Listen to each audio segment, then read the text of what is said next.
Hello everyone, welcome back to my channel. तो जैसा कि आप जानते हैं, हमारा मानव नेत्र तथा रंग बिरंगा संसार, यही हमारा चैप्टर चल रहा है। तो जिसमें हम पढ़ रहे थे कि मानव नेत्र के बारे में पढ़ा था। तो कल हमने क्या पढ़ा था कि प्रिज्म के माध्यम से हमारा प्रकाश का अपवर्तन कैसे होता है, यही हमने पढ़ा था। तो आज हमें क्या पढ़ना है कि श्वेत प्रकाश की किरण जो है वो प्रिज्म से गुजरती है तो क्या होता है, तो यही हमें जानना है। तो चलिए पहले हम हेडिंग डाल लेंगे। तो हमारी टॉपिक क्या है?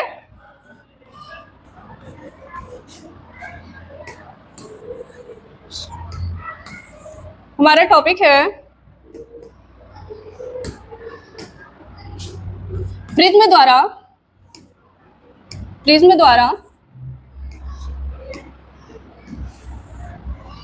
चलिए प्रिज्म द्वारा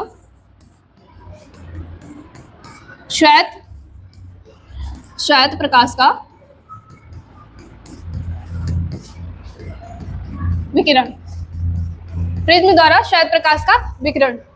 तो कल हमने क्या पढ़ा था कि प्रिज्म द्वारा प्रकाश का अपवर्तन कैसे होता है, प्रिज्म द्वारा कैसे होता है। आज हमें पढ़ना है कि श्वेत प्रकाश जो है, जो हमारा सूर्य से प्रकाश आ रहा है, सूर्य का प्रकाश जो होता है वो हमें श्वेत ही दिखाई देता है।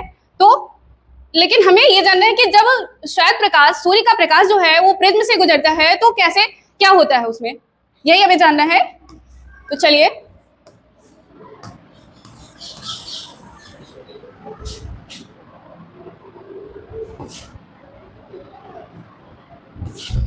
तो पहले हम थोड़ा परिभाषा लिख लेंगे, उसके बाद हम समझेंगे कि प्रिज्म द्वारा श्वेत प्रकाश का विकिरण जो है वो क्या होता है।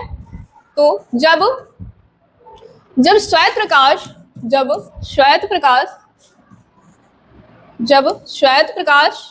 प्रिज्म से गुजरता है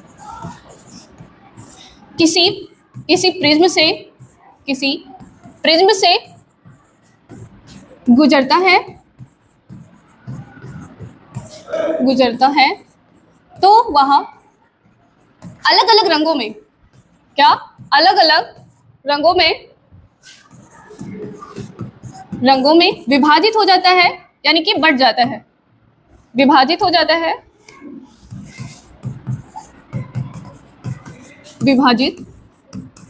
है। जब श्वेत प्रकाश किसी प्रिज्म से गुजरता है तो वह अलग अलग रंगों में विभाजित हो जाता है। जैसे कि कोई हमारा प्रिज्म है, हम आपको फिगर बना के भी कल बताए थे, प्रिज्म का हम आपको फिगर भी बना के बताए थे। जैसे ये हमारा प्रिज्म है,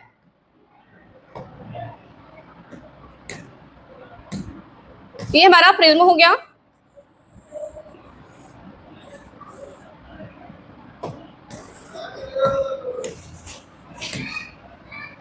ये हमारा प्रिज्म हो गया, प्रिज्म है। अब इस पर कोई श्वेत प्रकाश, सूर्य से आ रहा प्रकाश प्रिज्म पर पड़ता है।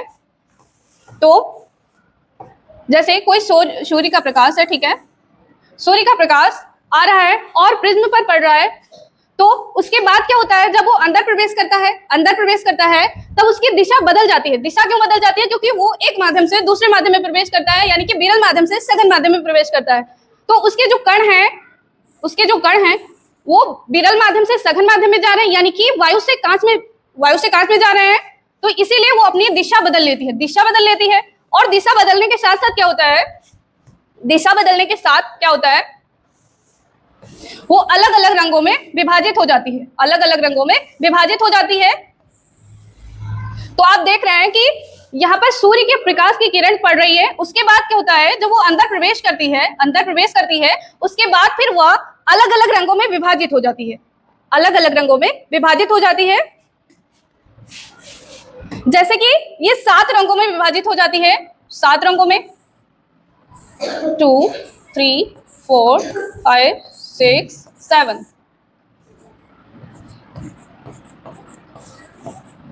तो ये 7 रंगों में विभाजित भी हो जाती है और झुक भी जाती है। और क्या होता है, एक माध्यम से दूसरे माध्यम में जाने पर ये झुक भी जाती है। तो इसके लिए ये कितने रंगों में विभाजित होती है, ये भी हमें जानना है। तो उन रंगों के नाम भी हम लिख लेंगे। यह हमारा वायलेट हो जाएगा, इंडिगो हो जाएगा, ब्लू हो जाएगा, ग्रीन हो जाएगा, येलो हो जाएगा, ऑरेंज हो जाएगा, रेड हो जाएगा, ठीक है। तो सबसे ज्यादा कौन सा रंग मुड़ता है, यानी कि सबसे ज्यादा तरंगदैर्घ्य किसका होता है? तो सबसे ज्यादा देखो, आप देख पा रहे हैं कि इसमें सबसे ज्यादा झुकाव किसका है, तो बैंगनी रंग का है। सबसे ज्यादा झुकाव किसका है? बैंगनी रंग का है। तो इसको हम याद करने के लिए कैसे करेंगे? तो इसके लिए हमारा होता है, हम लिख लेंगे यहाँ पे, इस रंगों को याद करने के लिए, याद रखने के लिए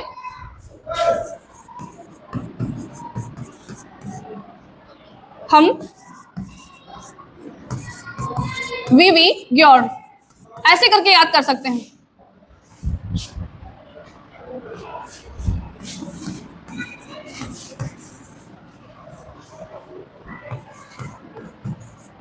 और इसको हिंदी में अगर याद करना हो, तो जैसे अब यहां पर आप देख रहे हैं कि ये हमारा वायलेट हो गया, ये हमारा क्या है? वायलेट हो गया, ये हमारा इंडिगो हो गया, इंडिगो, और ये हमारा ब्लू हो गया, ग्रीन हो गया, ऑरेंज हो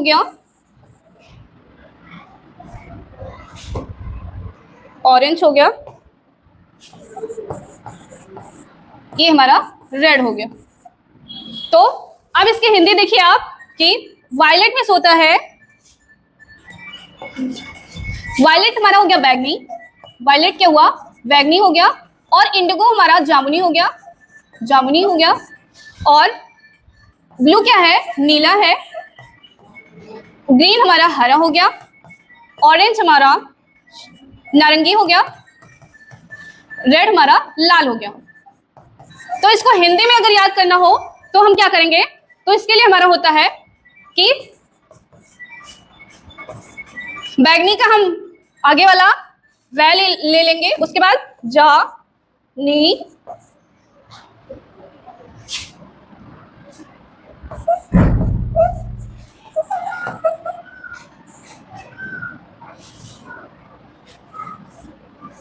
ठीक है, वैजनी हानाला, इसको हम ऐसे याद रख सकते हैं। तो आपने इसमें देखा कि श्वेत प्रकाश जब है, श्वेत प्रकाश जो है हमारा, सूर्य का प्रकाश जो है, जब वो प्रिज्म पर पड़ता है तो अपने अलग अलग रंगों में विभाजित हो जाता है। यानी कि अभी तक तो हमें मालूम था कि जो सूर्य का प्रकाश है वो श्वेत ही है, तो हमें कैसे पता चला? जब वो अलग अलग रंगों में विभाजित हो गया। तो आगे हम देखते हैं,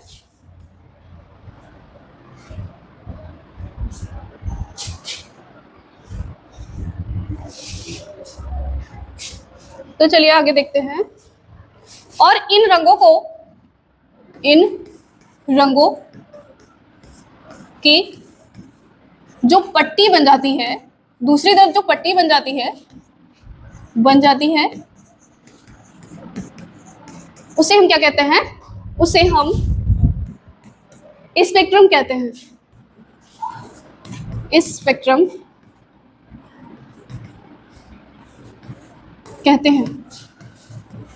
कहते हैं, और हिंदी में इसे वर्णक्रम भी कहते हैं, ठीक है, इसे वर्णक्रम भी कहते हैं। वर्ण में रंग होता है, तो वर्ण यानी कि क्रम के अनुसार रंग अलग अलग विभाजित हो जाते हैं, अपनी तरंगदैर्घ्य के अनुसार अलग अलग विभाजित हो जाते हैं, तो इन्हें हम वर्णक्रम भी कहते हैं।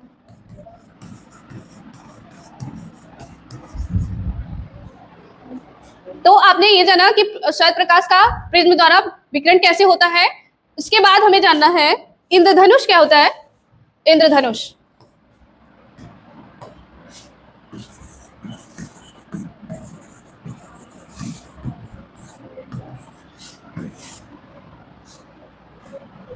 इंद्रधनुष क्या है?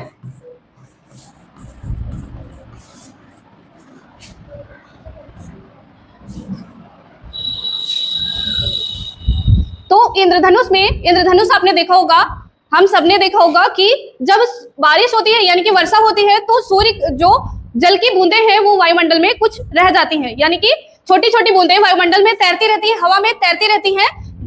उन्हीं से क्या होता है, जब सूर्य का प्रकाश उन किरणों, वो बूंदें जो हैं उन पर पड़ता है, उनसे जब अपवर्तित होती हैं, परावर्तित होती हैं, ठीक है, तो जब उससे परावर्तित होती हैं तो जब प्रकाश जो है, सूर्य का प्रकाश जो है वो अलग अलग रंगों में विभाजित हो जाता है, वो भी अलग अलग रंगों में विभाजित हो जाता है, जिससे हमारा क्या होता है, इंद्रधनुष बनता है। तो हम लिख लेंगे कि जब वर्षा होती है, वर्षा होती है तब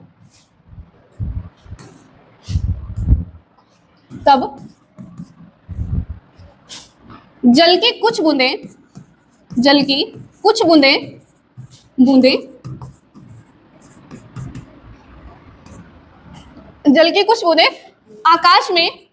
आकाश में नहीं, सॉरी, वायुमंडल में तैरती रहती हैं, वायुमंडल में तैरती रहती हैं, और जब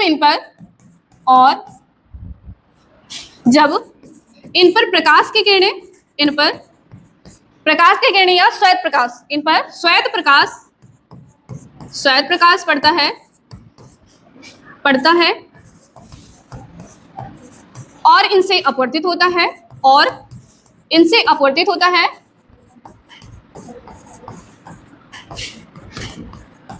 अपवर्तित होता है या परावर्तित होता है, तो इनके दूसरी तरफ से प्रकाश किरणें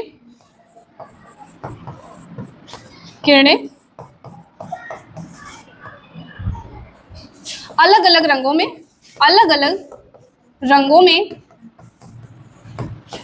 विभाजित हो जाती हैं, अलग अलग रंगों में विभाजित हो जाती हैं, जिसे हम इंद्रधनुष कहते हैं। इंद्रधनुष कहते हैं।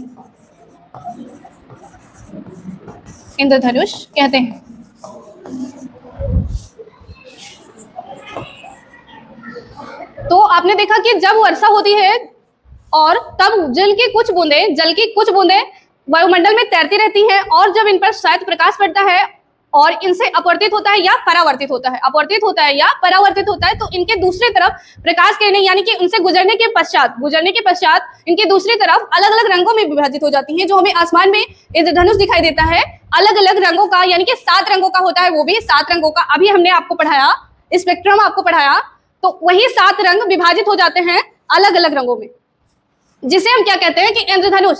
और इंद्रधनुष, एक चीज और, कि इंद्रधनुष हमेशा सूर्य के अपोजिट दिशा में ही निकलता है। इंद्रधनुष जो है वो सूर्य के, ये भी हम लिख लेंगे कि सूर्य इंद्रधनुष हमेशा सूर्य के विपरीत दिशा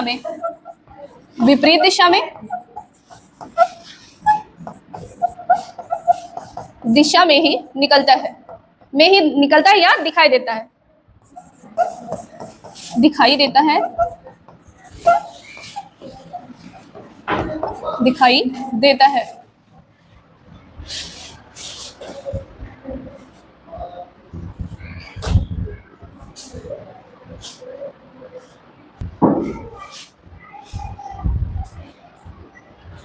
आगे एक चीज हम देखेंगे कि हमारा एक श्वेत प्रकाश के विकिरण का पुनर्योजन रह गया था। श्वेत प्रकाश के विकिरण का पुनर्योजन।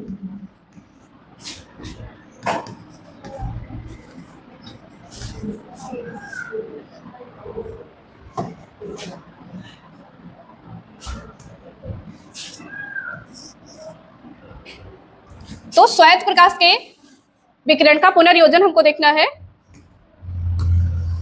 कि ये क्या होता है। इसको न्यूटन ने क्या बताया, न्यूटन ने बताया कि जब श्वेत प्रकाश है वो प्रिज्म से गुजरता है और उसके बाद हम कोई दूसरा प्रिज्म उसके अपोजिट रख देते हैं, उल्टा करके रख देते हैं, तो वो दोबारा रंगों में विभाजित होने के बाद वो फिर से श्वेत प्रकाश में परिवर्तित हो जाता है, फिर से श्वेत प्रकाश में यानी कि अपनी पुरानी अवस्था में लौट आता है। तो क्या लिखेंगे? न्यूटन ने बताया कि जब श्वेत प्रकाश किसी प्रिज्म से गुजरने के बाद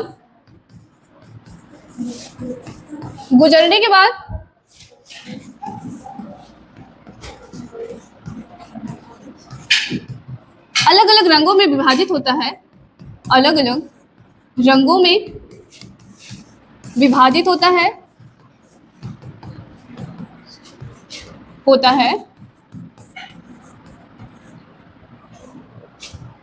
तथा इसी प्रिज्म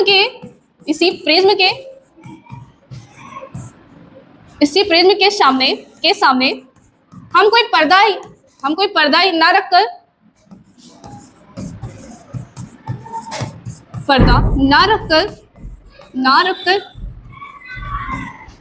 दूसरा प्रिज्म उल्टा करके रख देते हैं,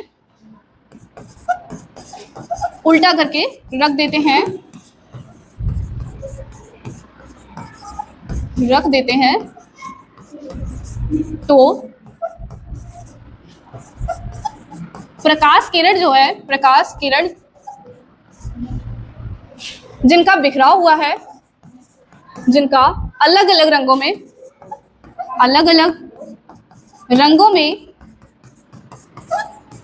बिखराव हुआ है, वो दूसरे प्रिज्म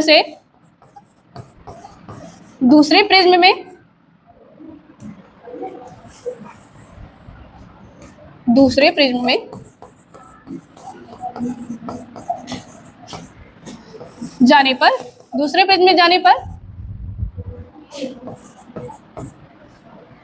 फिर से श्वेत प्रकाश में परिवर्तित हो जाते हैं, फिर से श्वेत प्रकाश में परिवर्तित हो जाती हैं।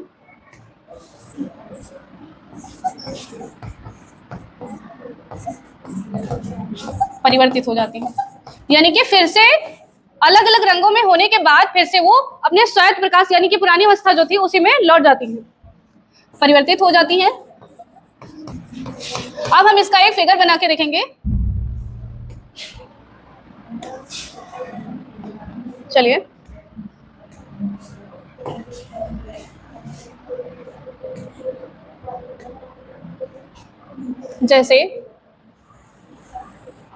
जैसे ये हमारा प्रिज्म है और इसके सामने हमने कोई उल्टा प्रिज्म रख दिया, ठीक है।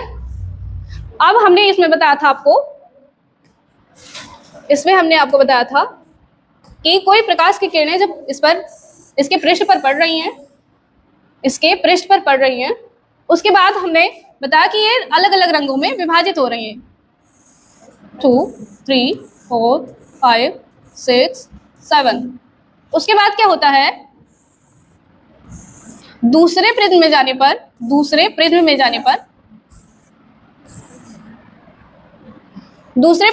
पर ये फिर से श्वेत प्रकाश में, यानी कि जब दूसरे प्रिज्म से बाहर निकलती हैं तो ये श्वेत प्रकाश के रूप में निकलती हैं। यही इसका पुनर्योजन हो गया।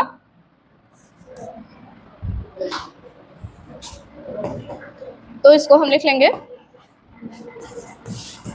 श्वेत प्रकाश किरण, ये हमारा ABC,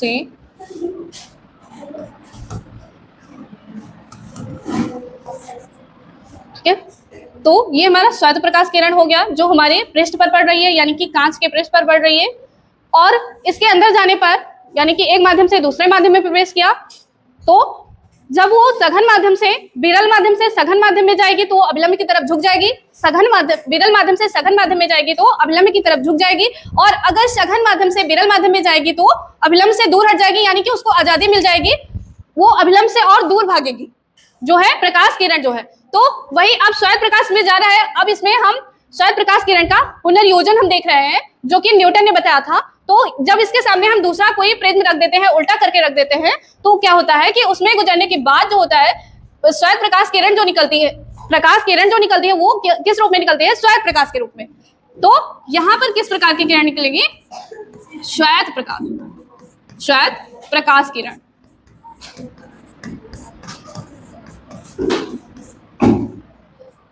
तो इसके नीचे हम डाल देंगे श्वेत प्रकाश किरण का पुनर्योजन। श्वेत प्रकाश किरण का पुनर्योजन। तो आज हमने श्वेत प्रकाश प्रिज्म से गुजरता है इसके बारे में पढ़ा, और इंद्रधनुष के बारे में पढ़ा कि इंद्रधनुष कैसे आसमान में बनता है।